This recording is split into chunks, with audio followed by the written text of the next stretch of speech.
So today I've got a quick video about how to deal with your receiver wire in the Eachine Wizard x220.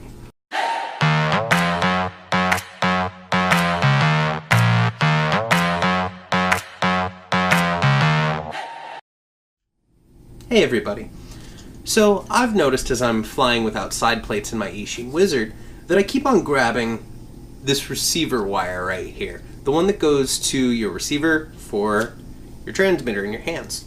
And I realize that it's just way too long the way I have it set up. So I want to go ahead and make it shorter. Go ahead and direct solder it to the flight controller. Now, I'm running a Turnigy Evolution, which allows me to use S-Bus. If you're only running PPM, it may be a little different, but if you look up the schematics for the SP Racing F3 flight controller, it should be similar, if not exactly the same. So let's go ahead and jump down to the table and see what we can do.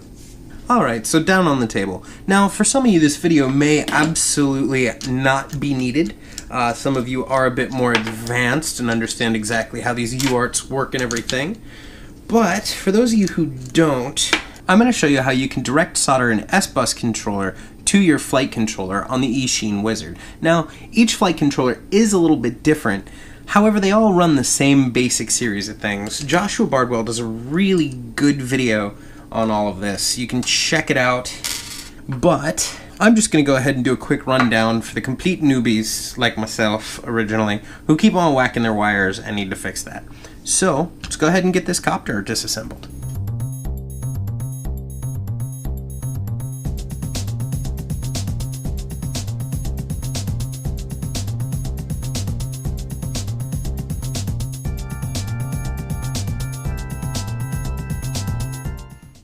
Okay, got her apart. Now what we're looking at here is this cute little wire. Now I am using a Turnigy transmitter here because I do run the Turnigy Evolution. As you can see, I'm running it off of the S-Bus, VCC, and ground, which is 3 wires that, if you're running this particular controller, need to be plugged into UART3 for the SP Racing F3.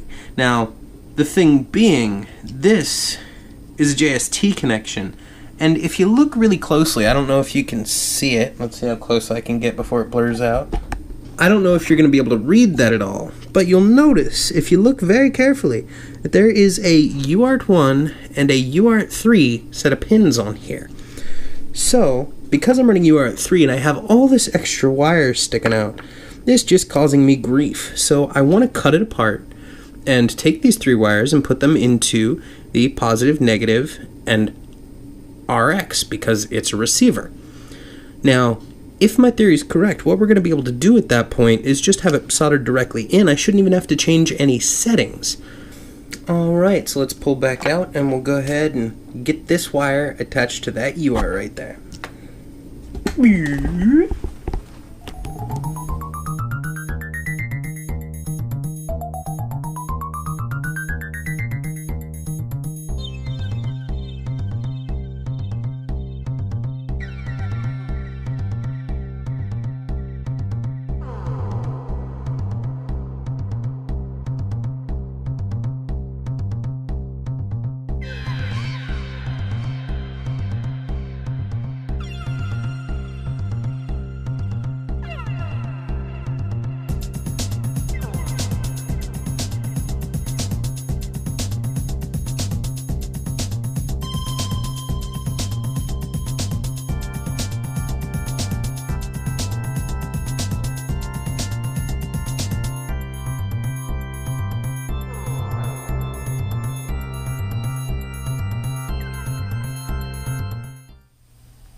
Alright, now I'm going to get rid of those extra pigtail pieces that I always have a bad habit of leaving on, of creating way too much wire there.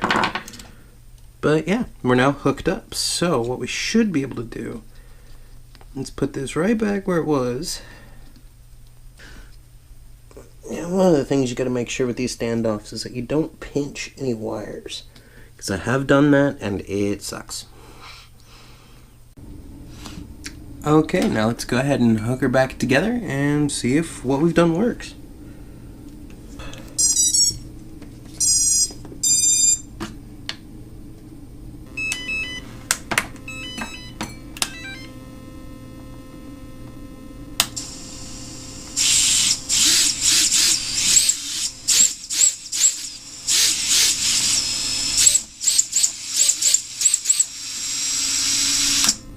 Alright, it looks like we are good to go. And as you can see, there are now no wires that are sticking out the sides awfully or anything like that. It's a much cleaner wire situation in there. Still needs some work, but I think that's just going to happen on my next build. So there we go. Alright, so that's about that. As we saw a second ago, you can see it is a much cleaner wiring situation in there. I'm not going to catch anything with the props anymore, which makes me a happy camper. But yeah, that's pretty much it there. So I just wanted to mention that if you are running PPM, unfortunately you're going to have to use UART2 on the Eachine Wizard. The SP Racing F3 that they put in this is actually already connected when you receive it with that wire that comes out that I've moved, cut, and changed at this point. So if you're running S-Bus, you can go ahead and hook it up to UART3. If you are running PPM protocol, you're going to have to use UART2. But that's all I have for today. So if you like what I'm doing, go ahead and leave me a like down below. And if you want to see my videos as they come out, go ahead and click that subscribe button over there on my shelf. It'll help me out a lot too. But that's pretty much it, so I'll see all you guys and gals on the flip side.